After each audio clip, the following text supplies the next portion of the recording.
Здравейте и добре дошли в Младежи с цел подкаст. Преди да започнем, искам искрено да ви благодарим на всички, които изгледаха първия ни епизод. Благодаря ви за хубавите насърчителни коментари, за споделянето и за огромната подкрепа, която ни показахте. Наистина не очаквахме толкова реакции и сме много благодарни на всеки един от вас. Вашата подкрепа ни мотивира да продължим. А за тези, които са нови в нашия канал, ще помолим да се абонирате и да харесате клипа и да го споделяте с други приятели. Също така може да ни последвате и в другите социални мрежи. Така, също така и за новите хора, които ни гледат. Аз съм Исус. Аз съм Борис. И днес отново сме с едни прекрасни гости и ще си говорим за едно много важно нещо. Семейството, вярата и семейното богослужение. Настанете се удобно и нека да започнем.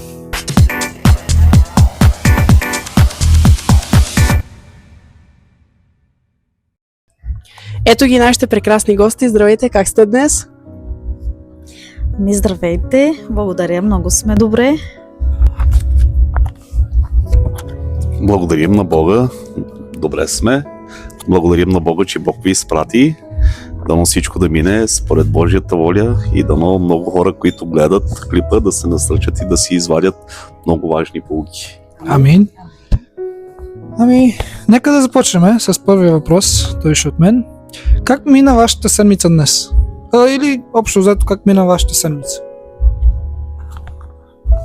Аз мога да кажа, че много добре беше. Като цяло, хубави емоции, преживявания. Общо взето много добре, благодаря на Бог. Аз бих искал да кажа, че е доста динамична седмица, с доста приятни моменти. Имахме 3 поредни дни, рождени дни, моите деца и самият аз, и да благодарим на Бога, че наистина мина седмицата ни много добре, с много щастливи мигове и много позитивни моменти. Благодарим за искрените отговори. А какво ви радва напоследък най-много? Какво ни радва напоследък най-много? Това, което бих казал за мен, което ме радва най-много, е това, че отново съм в присъствието на нашия Спасител и Творец Исус Христос. Защото доста хора, които като цяло, които ме познаваха живота ми в миналото, знаеха, че съм бил близо до Бога, но по една или друга причина съм се отклонил от Божия път и поради Божията милост отново имам възможността и привилегията да съм в Неговия път, и за мен бих казал, че най-много това ме радва, че отново съм в Божието присъствие. Благодарим. Аз бих казала същото. Радвам се, че отново сме в молитвения дом, в Божия дом. Радвам се също с моите брати и сестри, с моето семейство, с моите деца много ме радват и общо взето това. Благодарим за хубавите отговори. Така, тъй като той вече зададе неговия, аз ще задам моя въпрос. Как успявате да намирате време един за друг в забързаното ежедневие днес?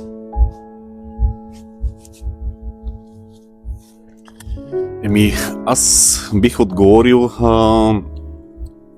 доста е трудно спрямо моите ангажименти, които ги имам в ежедневието си, но благодаря на Бог, че по един или друг начин Той влага в сърцето ми да отделя време и за семейството си. Не е много, не е това, което би трябвало да отделя за семейството си. Малко е, обаче Бог знае, че го правя от сърце и пак казвам, не е достатъчно, но дано Бог да помогне да отделя повече време за семейството си, защото семейството е наистина огромна, една много важна част, за която винаги в нашия живот трябва да отделяме времето си. Точно така. Наистина е така. При жените особено е много по-трудно. Всички знаем, че при жените малко с времето е по-така, но вижте, самия Бог каза, че има време за всичко. Щом Бог е казал, че има време за всичко, и това го пише и в Библията, значи тук може всеки един от нас наистина да си намираме време, защото Бог заслужава. Макар и малко, Бог не иска, нали, много. Иска малко, но от сърце. И аз съм благодарна на Бог, че по един или друг начин аз наистина намирам време за Бог.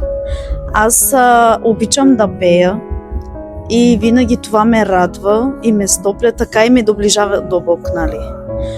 Пея и вярвам, че чувствам Бог и така и общувам, нали, с Него. И това много ме радва.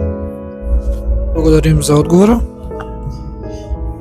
Така, благодаря ви наистина в тези хубави отговори, които дадохте. Наистина днес времето и ангажиментите са много. И понякога, ако не поставим Бог в средата на семейството си, не може да намираме, нали, един за друг време заедно. А какво бихте казали за това? Кое е най-хубавото нещо в това да бъдеш част от семейство?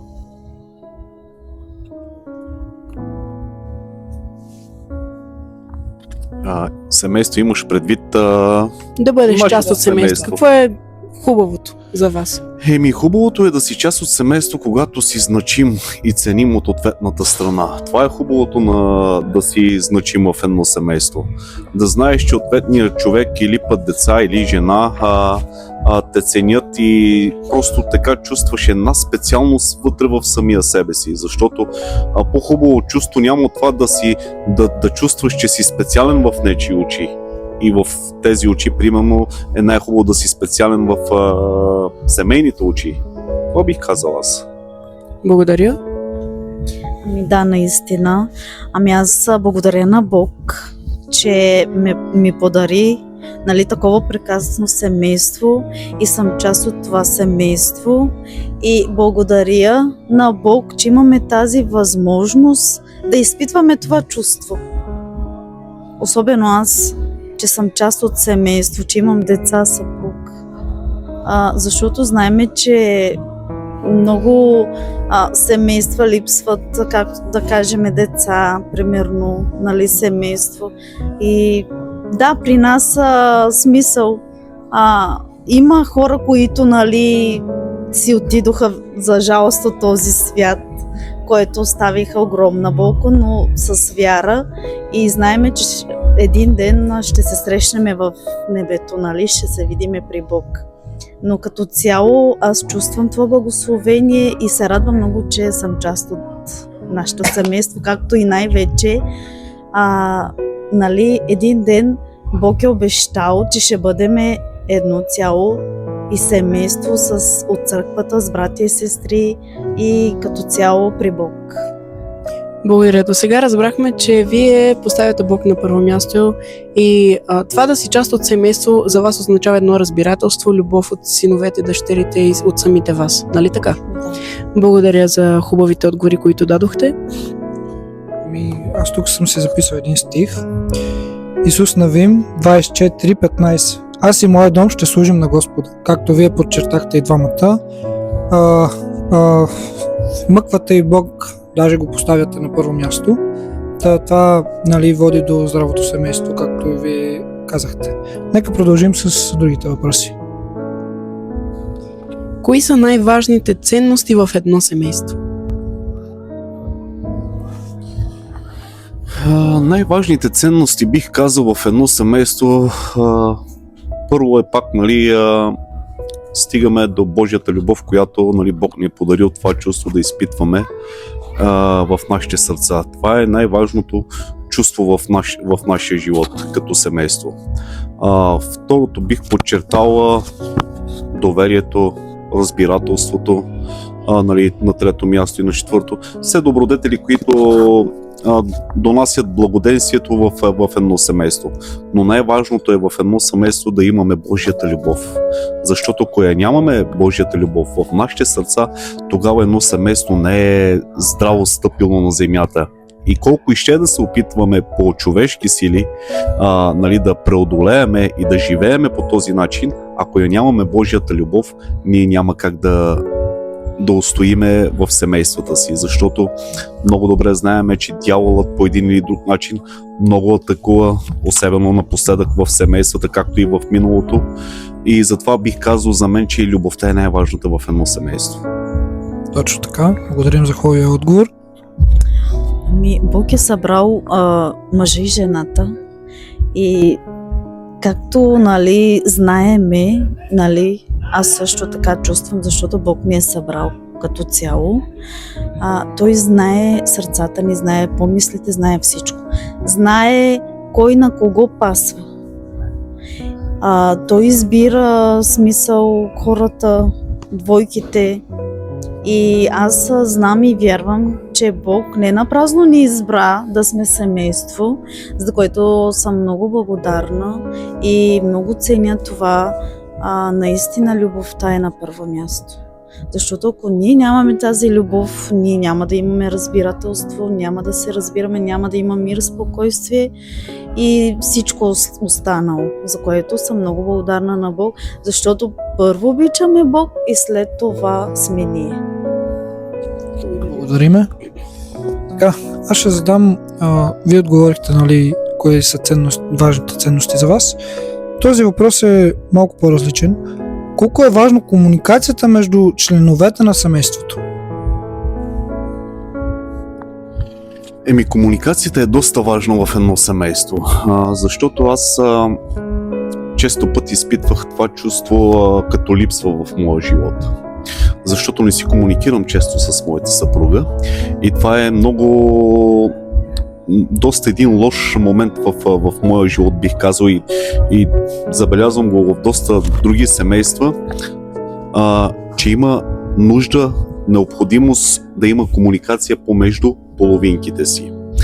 И аз бих ги насърчил, нали, останалите семейства да не допускат моята грешка, да имат тази комуникация със своите половинки, дано Бог да ми помогне, нали, вече и на самия мен да имам достатъчно комуникация с моята съпруга, защото комуникацията е, как да го обясня, комуникацията е един доста приятен момент, в който споделяме нашите незгоди, нашите теготи, нашите неудобства, нашите добри моменти, нашите лоши моменти, и е доста добре да имаме тази комуникация, за да знаем, примерно,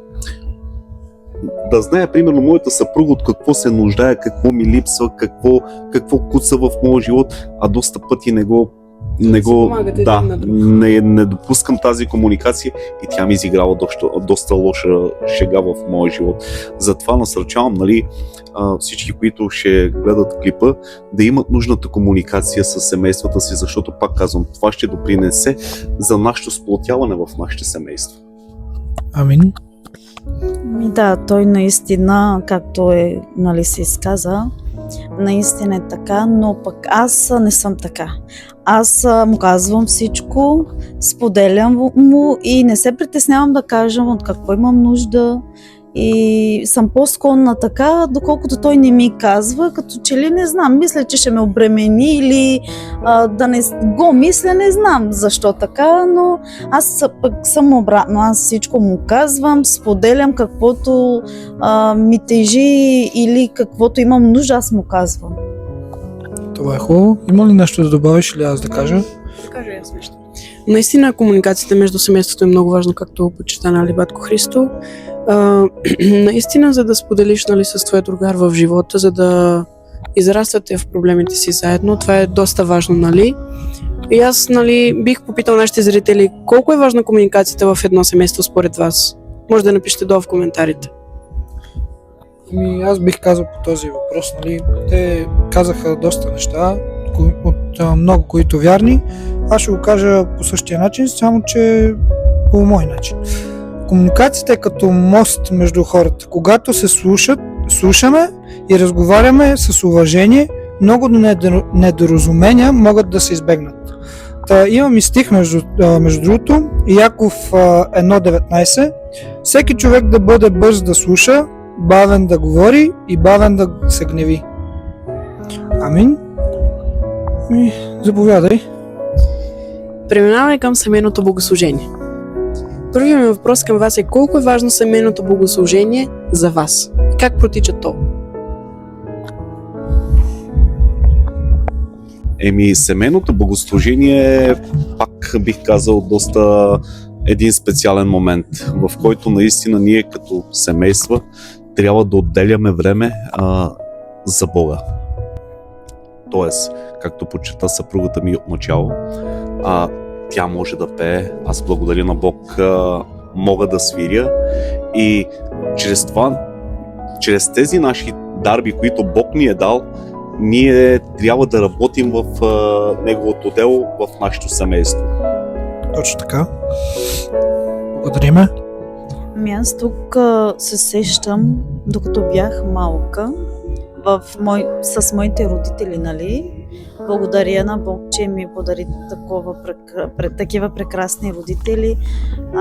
Аз си спомням баща ми как ни събираше с братята ми, с сестрите ми, брат ми, нали? Молихме се всяка вечер и когато имаше богослужение, той ни четеше, пеехме и аз оттам като че ли аз попих да кажем. Това и благодаря за това възпитание, нали? И наистина много помага, защото наистина направихме, нали, същото. Събирам децата, молиме се и това наистина е много добре и за тях, защото Бог така ни учи. Аз така съм възпитана и иска по същия начин децата ми също. Да, трудно е с децата, но не и невъзможно. Аз винаги се моля и, нали, молиме се един за друг, защото най-важно е семейството, службата в семейството. Не трябва само да чакаме в църквата. Ние трябва първо от семейството да почваме. Има ли да кажеш нещо? Да, добре. Така, както подчерта ти, богослужението е точно за това и аз имам един стих, аз съм се приготвил точно с това. Второзаконие 6.6.7: да внушаваме тези думи на децата си и да говорим за тях, когато седим у дома си. Това е много хубаво. Ти даде пример с твоя баща. Гледаме, той си е изпълнил задължението, нали, към Бог. Сега, както казах ти, е ваш ред. Благодарим за хубавия отговор. Аз бих добавил един стих към това, то пак се намира в Стария Завет, само че не мога да си спомням точната глава. Казва така: научи сина си или дъщеря си от ранна възраст в Божия път и не ще се отклони дори когато остарее.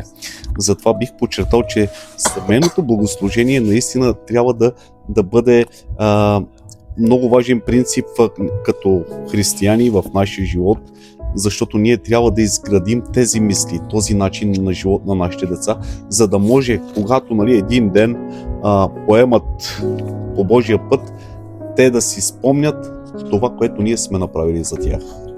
Следващия въпрос е към вас. Какво представлява едно семейно богослужение? Как да обясним на нашите зрители как се прави? Примерно идвате след църква и се молите за вашите деца. Как процедирате вие?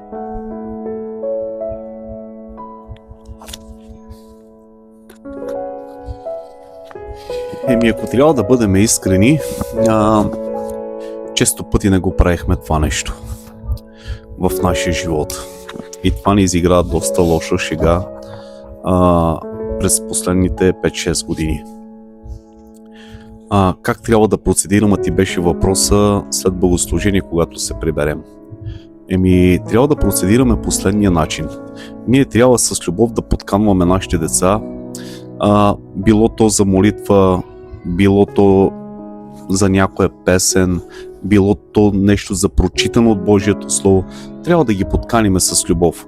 И, нали, като се върнахме отново, нали, в Божия път, така много ми липсваше това. Даже се помоляхме в църквата за моите деца и благодаря на Бог, че Бог моментално откликна на молитвата ни и един от синовете ми започна да посещава църква,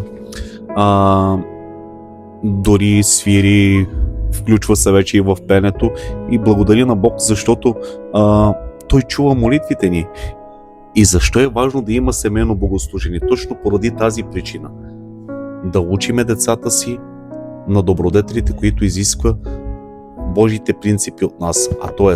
молитва, пеене, и това ще допринесе до тяхното идване в църквата. Иначе, ако си отивам само на църква, идвам си и за миг забравям за всичко това, което сме преживяли в църквата. Затова повечето от християнските семейства децата не са в църква, а са по доста лош път. Затова бих приканил всички родители, които не само когато са на богослужение, когато се прибират, винаги по един или друг начин да отделят време за децата си, за да може да ги подканват, пак казвам. Дали чрез четене на слово, дали чрез молитва, дали чрез някоя песен. Не знаеме Бог как ще завърти колелото и как ще ги привлече децата. Пак аз бих искал да кажа. Точно така, благодарим.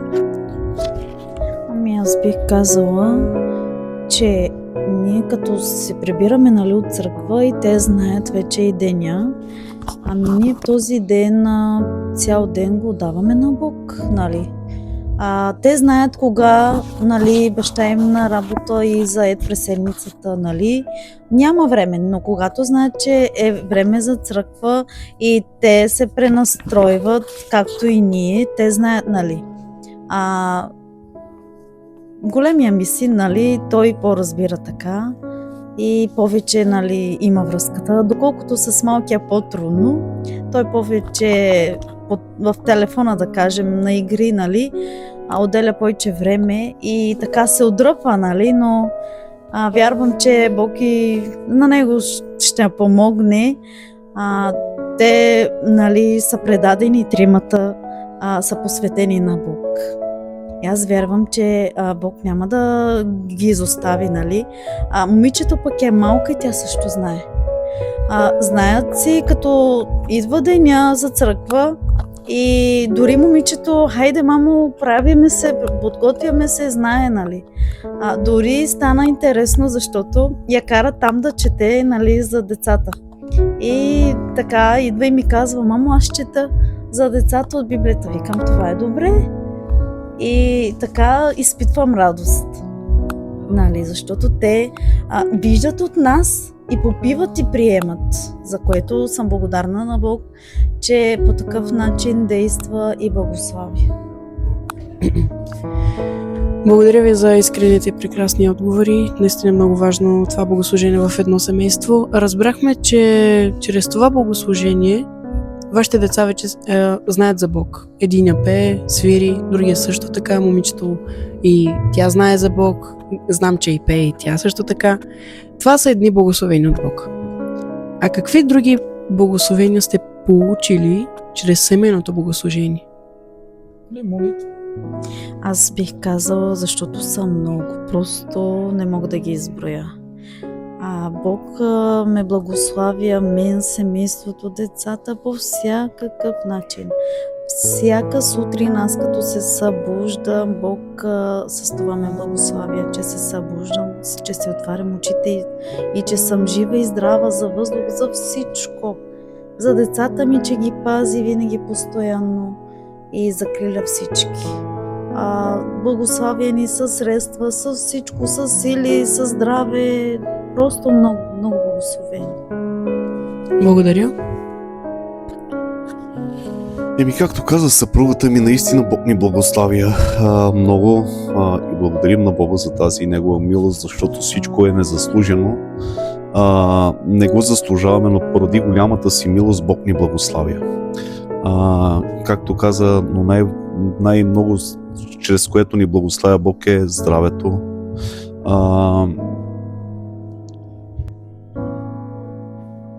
Духовно куцаме все още, но чрез Божията помощ вярваме, че Бог ще ни усъвършенства, защото всички ни познават, не се правиме на интересни, познават ни целият квартал, минахме през трудностите на живота, които можахме да минеме. Дяволът се опитал по един или друг начин да ни отклони от Божият път. Успя за момент, но благодарим на Бога, че поради Неговата милост, пак подчертавам, ни върна в пътя си и за мен това е най-голямото благословение. Да съм отново пред нозете на Христос. Това е най-голямото благословение за мен. Благодаря за искрения отговор. Така, би ли казал тук нещо, ако искаш? Много хубави отговори дадохте, много искрени, благодаря за което. Сега ще се върнем малко назад към дома и ще попитам как се променя атмосферата в дома, когато сте прекарвате време с Бог? В смисъл богослужението. Как се чувствате, Нали, как- когато прекарвате време? Да. с Бог? Атмосферата как е? Ами, има наистина промяна.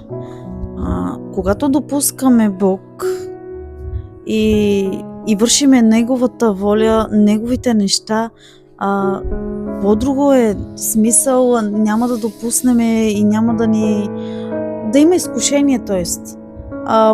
По-така жизнено, по-радостно, но когато допускаш Бог, нали? Но ако се отклониме, нали, идват изкушенията, изпитанията и не е окей. Доколкото аз, нали, съм изпитвала тези неща и осъзнах, че когато ти допускаш Бог в сърцето ти, когато ти се доверяваш и се покоряваш на Него, животът наистина става друг. Ти забравяш за проблеми, забравяш за всичко, за всички преживявания, за лоши неща. Просто Святия Дух, който си позволил да те води, ти вършиш други неща. Ти си кротък, ти си смирен. Благодарим. Повтори си пак въпроса, боли се, че не можах да го запомня като цяло. Няма проблем. Как се променя атмосферата в дома, когато семейството прекарва време с Бог? Коренно различно е чувството. Коренно различно, няма такова чувство, не може да се опише на никакви други места, в които, нали, съм имал възможността да присъствам, дори с много влиятелни хора, пак чувството не може да се опише в това да си в Божието присъствие. И това е най-прекрасното чувство, което един човек би могъл да почувства в живота си. И то е само в Божието присъствие.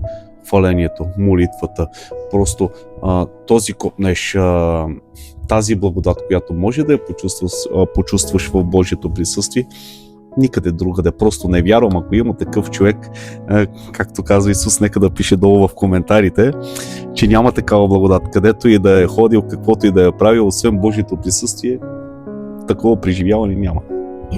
Благодарим ти много. Това беше, нали, много хубав отговор.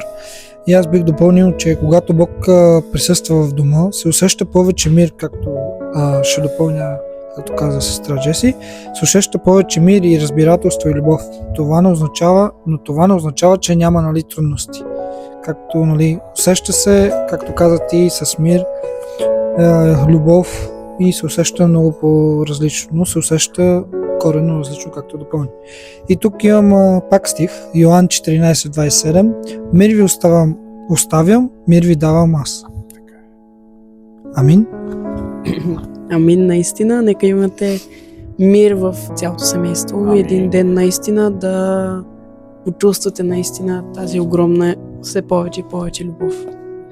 Така, следващия ми въпрос към вас е: какво бихте казали на семействата, които още не правят семейно богослужение? Това, което би ги насърчил, да не отлагат, да почват да практикуват. Да почват да практикуват семейните богослужения, защото те са голяма част и много важни в едни семейства. За да има здрави християнски семейства, трябва да има семейни богослужения. Независимо под каква форма, под какво въздействие, но трябва да има семейно богослужение. Пак казвам, дали е молитва, дали ще е хваление, дали ще е четене, изучаване, нещо, но трябва да има това семейно богослужение, защото така, когато има това определено време с половинката си или с сина си или с дъщеря си, не дава значение кои са членовете от семейството, но те точно тогава се усеща Божията близост до човека. И насърчавам, нали, повечето семейство да отделят това скъпоценно време, за да имат наистина семейни богослужения. Точно така, благодариме. Да, наистина. Аз бих казала, както казах, ще се повторим, аз съм благодарна на Бог за моите родители, защото аз съм възпитавана, израснах почти в църквата от дете. И за това, което, нали, съм днес, аз благодаря първо на Бог, че имах такова семейство, че съм възпитана в такова семейство, вярващо, и мога да кажа, че ми е по-лесно. Смисъл, бих насърчила да не отлагат наистина, както каза и моя съпруг, да говорят за Бог, за децата си постоянно, защото виждаме в този свят какво става наистина. Няма нищо смислено, всичко е суета, всичко е...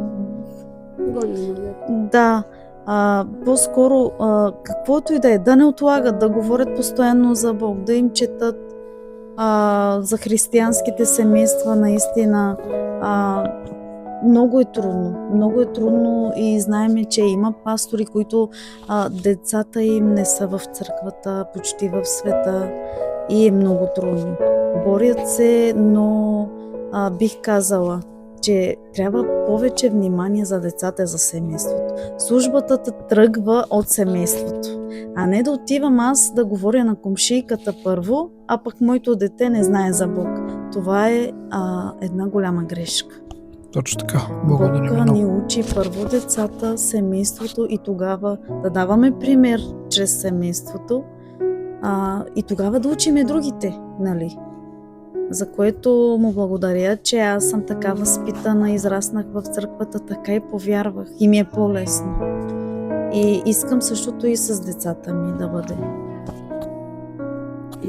Благодарим много за хубавия отговор. Много хора ще си вземат, нали, поука, насърчение. Така, тук стигнахме до въпроси, които са малко по-дълбоки и по-хубави, според мен, нали? Как Бог... разбрахме, нали, че Бог ви е помогнал в много трудни моменти, но как Бог ви е помогнал по-точно в тези трудни моменти? Ако може да разкажете някаква история, случка от вашия живот. Някаква история, нещо, да.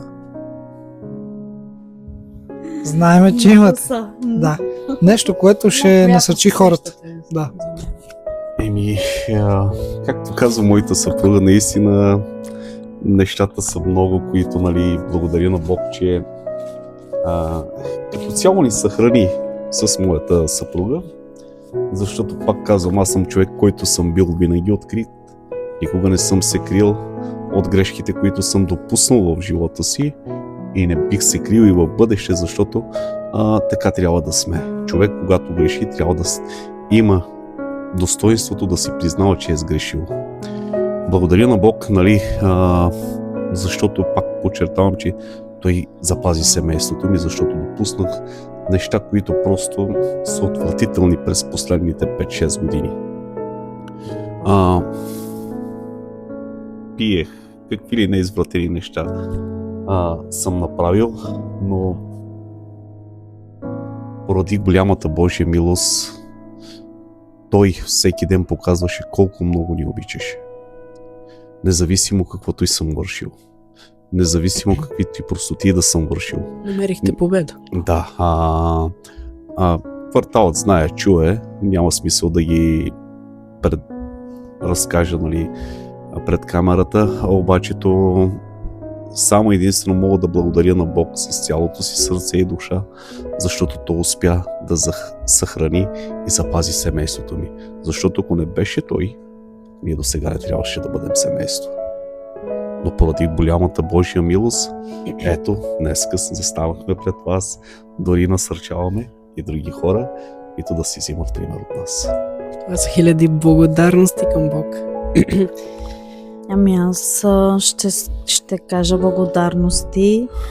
Ами наистина са много, много преживявания. Имаме много изпитания, много благословения.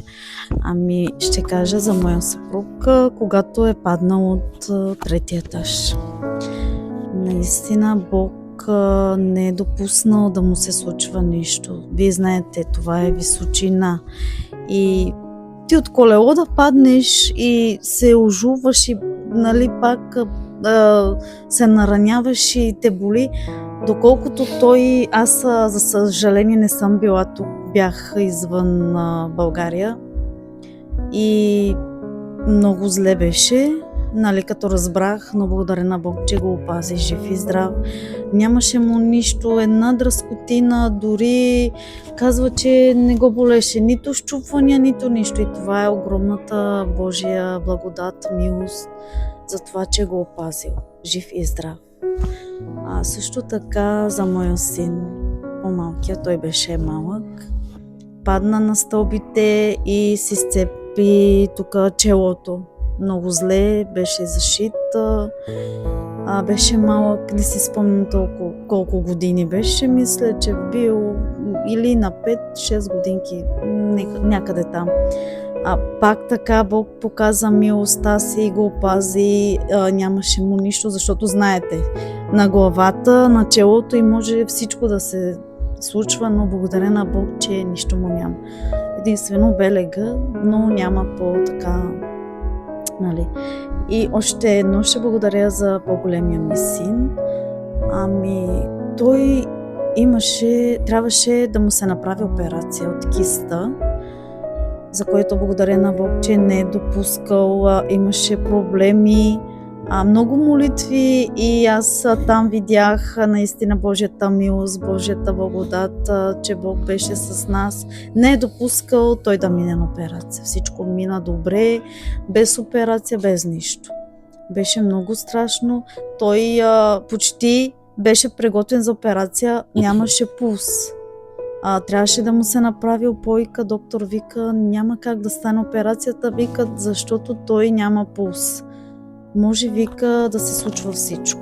Благодаря на Бог, че не е допускал да мине, нали, през операция, се мина така без операция. И има и други, нали, благодарности, за което безкрайно много благодаря на Бог. Благодаря за хубавите отговори. Аз ще допълня тук. Много хора могат да свидетелстват, че имат, нали, такива моменти. Най-трудните моменти се усеща, нали, Божията близост, че ни пази и от сърта. Но Той никога не ни оставил сами. Трябва да си го... Нали. И тук ще кажа, нали, ще допълня по-точно. Псалми 46:1. Бог е наше убежище и сила и винаги изпитваме Неговата милост. Амин. Амин. Благодаря, че бяхте толкова искрени и се радвам, защото лично много ме насърчихте. Много хиляди благодарности. Благодаря на Бог за вашето семейство и за това, което ви се случва напоследък, наистина. Но ми е много интересно и любопитно.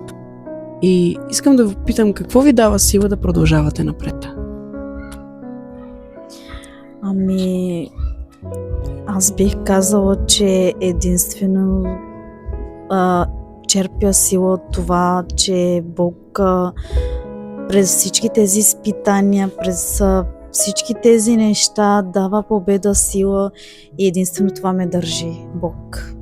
Бог и само Той. Семейството ми също.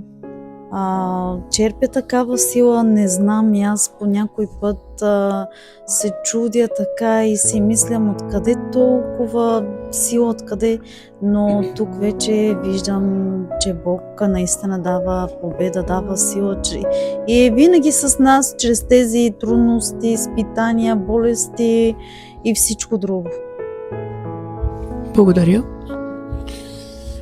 Доста добър въпрос ни задаваш, Исусе, и благодаря за този въпрос, защото наистина през последните месеци си задавам въпроса и си казвам: Господи, очудвам се.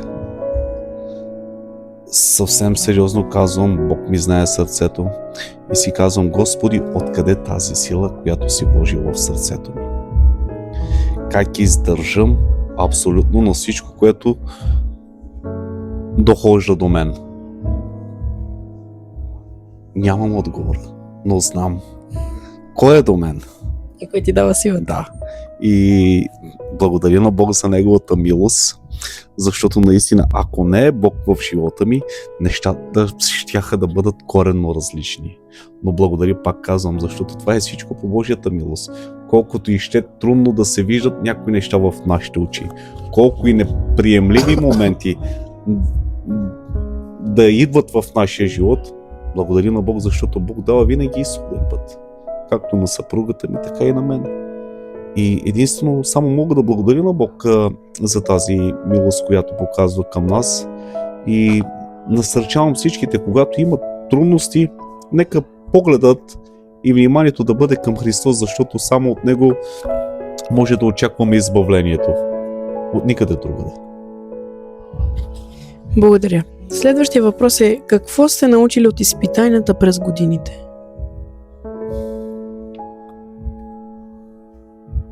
Ами аз бих казала, научих едно, че след всяка трудност, всеки един проблем има изход. И това е наистина Божията милост и благодат. Знам, че каквото и Бог да допуска до мен, до семейството ми, аз знам, че това ще отмина. Има моменти, когато ще излезнем от това, че не е за постоянно, за кратко време. Ще чувстваш болка, но знам, че има изход и ще се оправят нещата. Няма да са така. След всяки проблем има, след всяка трудност идва и изходен път. Да. Благодаря. Аз искам тук да кажа едно нещо на нашите зрители. Пожелавам ви да имате такова доверие, такава сила, както тяхната. Амин. Повтори си пак въпрос, Исусе, ако обичаш. Какво сте научили от изпитанията през годините? Бих казал за себе си доста. Доста съм научил. За мен съм си научил доста, защото аз се виждах в своите очи преди по един различен човек. Но в изпитанията, през които минах през годините, аз осъзнах колко различен човек съм всъщност.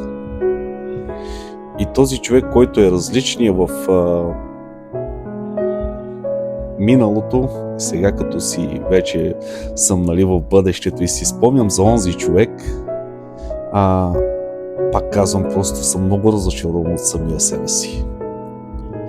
Но пак подчертавам, виждам Божията милост, дори макар и много грешен, недостоен, Бог отново показа своята милост и ме върна при нозете си.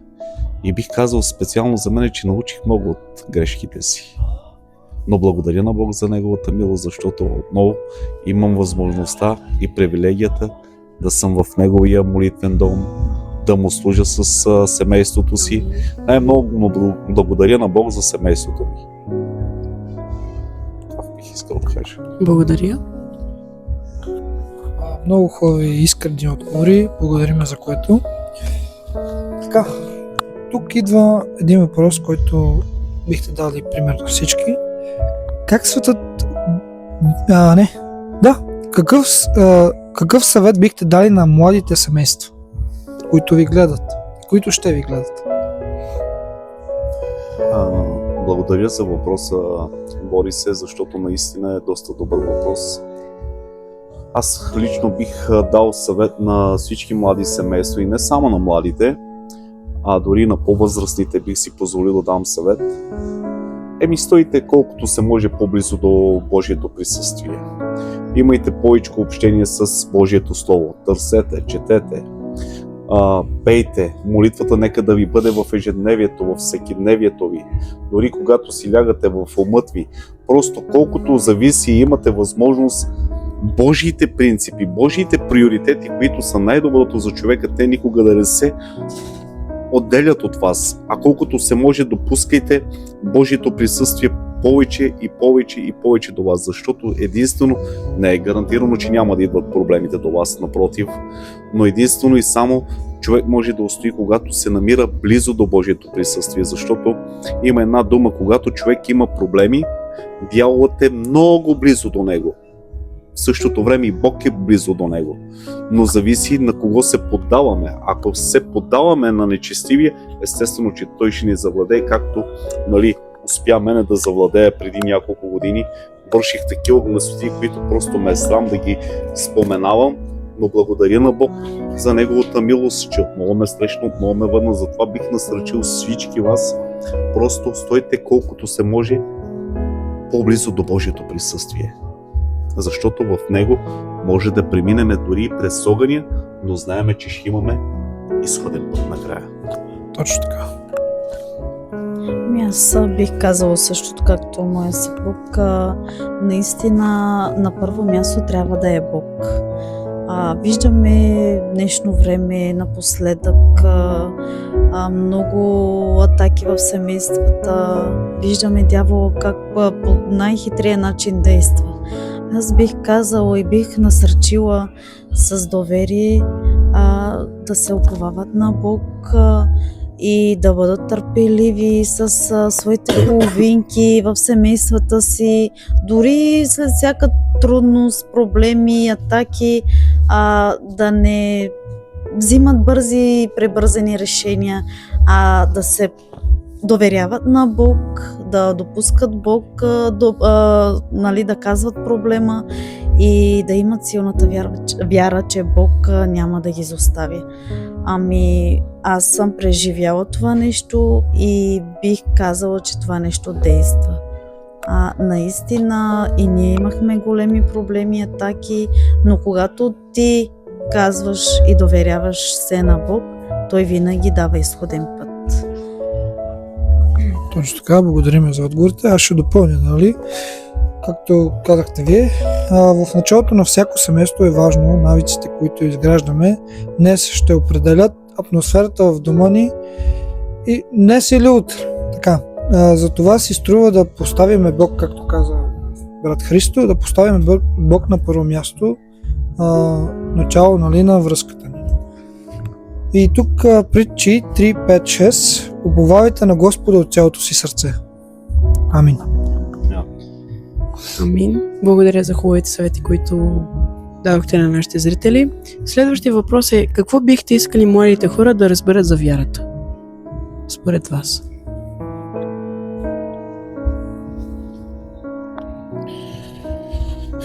Бих искал да разберат младите хора за вярата, защото вярата е доста важен елемент в човешкото ни естество. Без вяра не е възможно да се угоди на Бога. Първото, което ми идва на ум. Второто, вярата ни е необходима да вярваме в нашия Творец, защото тя ще ни донесе нашето спасение един ден. Защото ако не вярваме, ние няма как първото да бъдем угодни на Бога и няма как да бъдем спасени един ден. Нали? Всички затова търсиме Бога и затова всички отиваме на църква, променяме начинът си на живот, за да може един ден да бъдем спасени. Тоест, вярата трябва да ни бъде много важен принцип в нашия живот. Това бих казал за вярата към младите хора. Благодаря. Към младите хора днешно време е много трудно да кажем, нали, особено като знаем светът какво им сервира и тем подобни неща. Но бих казала, че всичко е суета в този свят, всичко е кратковременно. Бих казала, че при Бог има по-лекота, има мир, спокойствие. Тези неща в света са кратковременни.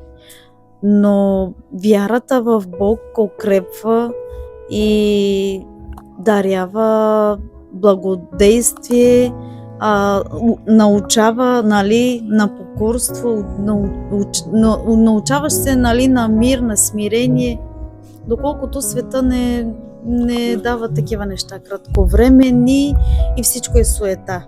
Но знаем, че Бог ни обещал царство. Обещал ни е много повече от този свят. Благодаря за искрените отговори, които дадохте. Следващия въпрос е: как бихте насърчили човек, който преминава през труден период?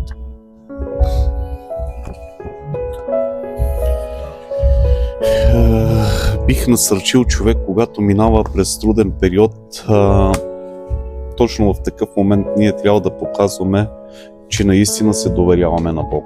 Независимо и през каквото и да минеме, доста пъти, дори даже и мисля, че проповядвах върху дадена тема преди години, доста отдавна беше, но не съм осъзнала точно думата какво означава доверие. Точно затова насърчавам, когато човек е в дадена трудност, точно тогава да потърси Бог и да му се довери. Защото когато му се довери на Бог, това означава, че трябва да предадеш проблемите си, товарите си в Неговите ръце, защото пак подчертавам, че единствено и само Бог може да разреши тези проблеми, които имаш.